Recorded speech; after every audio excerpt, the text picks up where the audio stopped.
और इस बीच एक बड़ी खबर आप तक पहुंचा दें। उदयपुर में छात्र की मौत हुई है। इस वक्त की बड़ी खबर, चाकूबाजी के बाद गंभीर रूप से छात्र घायल हो गया था और 16 अगस्त को छात्र पर यह हमला यहां पर किया गया था। घटना के बाद दो गुटों में ये पूरी झड़प सामने आई, जिसके बाद कई लोग घायल हुए और उदयपुर में भारी पुलिस बल फिलहाल तैनात कर दिया गया है।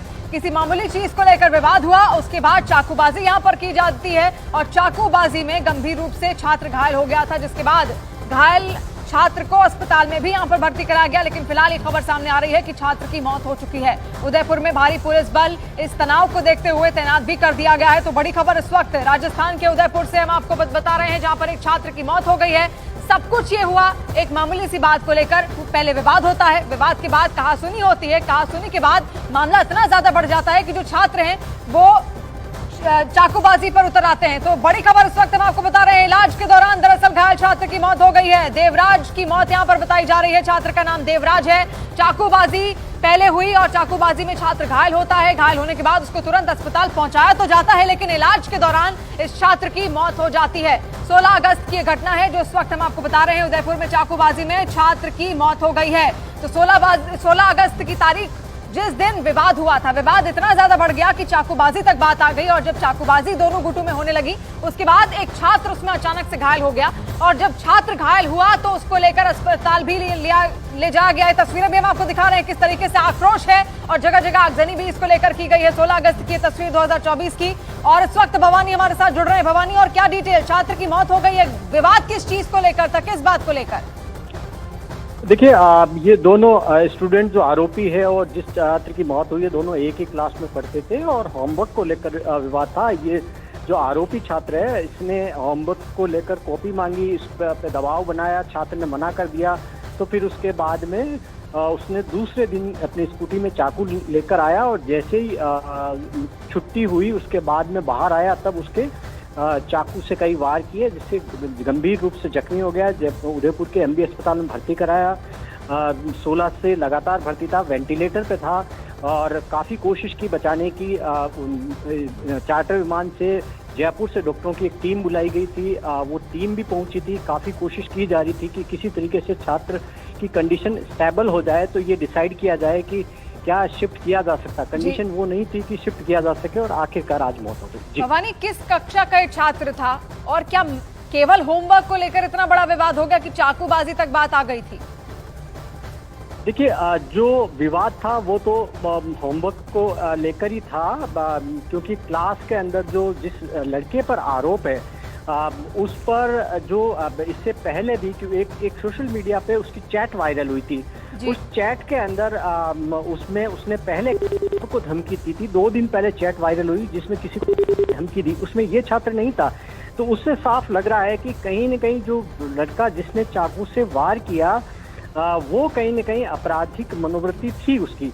हालांकि मोहल्ले के लोगों ने कहा कि नहीं, पहले इसने किसी के साथ ऐसा नहीं किया या इस तरीके से, लेकिन जिस तरीके से सामने, और उस लड़के को, इस मृतक छात्र को भी इसने जब ये होमवर्क की कॉपी मांगी इसको और मना किया तो काफ़ी इसको धमकाया, गाली गलौज की, इसके ऊपर कुर्सी फेंकी और फिर उसके बाद में जब लंच ब्रेक हुआ उसके बाद में जो दूसरे दिन प्लानिंग के साथ में आया और हत्या कर दी। जी भवानी, आपको यहाँ पर रोकेंगे। गुलाब चंद्र कटारिया जी इस वक्त हमारे साथ जुड़ रहे हैं, सांसद हैं यहीं से। और गुलाब चंद्र जी, पहले तो आपका स्वागत है।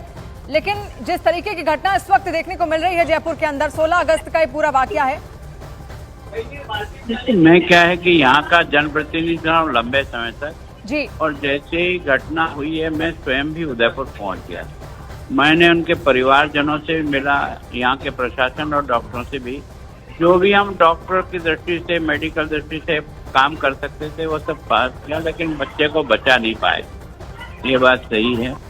और माँ को ही दुख नहीं है, सारे शहर को इस बारे में दुख है कि एक क्लास में पढ़ने वाले बच्चे इस सीमा तक चले जाएं कि उसकी हत्या हो जाए। ये वास्तव में बहुत दुखद है। जो भी अपराधी है उसको सजा निश्चित मिलेगी। मैं सोचता हूँ कि और इस परिवार को जितनी मदद हम और शहर वाले कर सकते हैं उसका लिए प्रयास कर। जी, गुलाब चंद्र कटारिया जी, और क्या बातचीत हुई आपकी प्रशासन से, क्योंकि उसके बाद जो हालात हैं वो भी बहुत ज्यादा बिगड़ते हुए यहाँ पर दिख रहे हैं। हम तस्वीरें भी दिखा रहे हैं दर्शकों तक, आगजनी तक हुई है कई जगहों पर। कोशिश कर रहे हैं कि समझाइश के आधार पर ही सब हमारे प्रमुख लोगों को भी वहाँ भेजा हो सब वहाँ बात कर रहे हैं। प्रशासन भी बातचीत के आधार पे आगे बढ़ रहा है। जी, गुलाब चंद कटारिया जी, मात्र एक छात्र था और होमवर्क को लेकर इतना बड़ा विवाद यहाँ पर हो जाता है। क्या लगता है आपको, जो शिक्षा है, शिक्षा तो शिक्षित तो करता ही है कोई भी शिक्षक, लेकिन इस तरीके की मानसिकता शिक्षा के बाद भी बच्चों की रह जाती है? देखो, निश्चित रूप से शिक्षा को संस्कार के साथ इस प्रकार का वातावरण मिलना चाहिए। मैं सोचता हूँ इसमें कहीं न कहीं कमी तो है, जिसके कारण से एक क्लास में पढ़ने वाले और 3 साल से लगातार साथ पढ़ने वाले बच्चे इस सीमा तक चले जाएं, इसकी कल्पना सामान्यतः कोई पेरेंट्स नहीं कर सकता। तो उस परिवार को तो बहुत ही वज्रघात हुआ, लेकिन शहर को भी इससे कारण से बहुत आघात लगा कि इस प्रकार से एक बच्चा जो है चला जाए। पर मैं सोचता हूँ अब तो जो कुछ हो गया वो तो ईश्वर की आधार, हम आपको उन्हें बचाने का प्रयत्न किया, सफलता नहीं मिली।